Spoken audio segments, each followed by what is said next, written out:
మా సంతకోట మండలం, మా మండలంకి రావాల్సిన ఎరువంతా టీడీపీ నాయకులు, చోటా నాయకులు ఇళ్లలోనే ఉంది.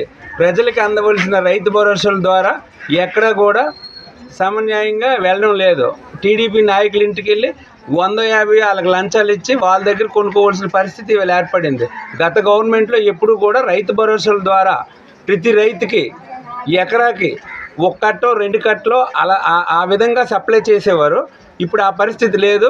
విఏఏలు లేరని చెప్పేసి సాకులు చెప్పి అగ్రికల్చర్ డిపార్ట్మెంట్ అంతా టీడీపీ తొత్తుల కింద మారి వాళ్ళ ఇళ్ళకి ఇచ్చి వాళ్ళ కార్యకర్తల ద్వారా పంపిణీ చేయడం జరుగుతుంది.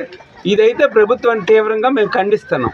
కూటమి ప్రభుత్వంలో రైతులకు సుభిష్టంగా ఉన్నారని ముఖ్యమంత్రి గారు చెప్తున్నారు. పై మీ అభిప్రాయం? కూటమి ప్రభుత్వం వచ్చిన తర్వాత రైతు భరోసాల ద్వారా అన్నదాత సుఖీభవ 20,000 అని చెప్పి కూడా ఒక 10 పైసలు కూడా ఈవేళ రైతుల అకౌంట్లోకి చేరిన పరిస్థితి కూడా ఈవేళ ఉంది. ఉంటూ కేవలం టీడీపీ కార్యకర్తలు పూర్వం జన్మభూమి కమిటీలాగే కమిటీలు వేయకపోయినా అదేవిధంగా ఎరువుని ఇళ్ళంట దాచుకొని 100-150కి ఎక్కువ అమ్ముకొని బ్లాక్ సిస్టాన్ని వీళ్ళు అమలు చేస్తున్నారు. వీళ్ళ కార్యకర్తల జాబుల్లో నింపుకోవడానికి తప్ప ప్రజాశ్రేయస్సుకి ఏమీ ఉపయోగం లేదు ఈ కూటమి ప్రభుత్వం వల్ల.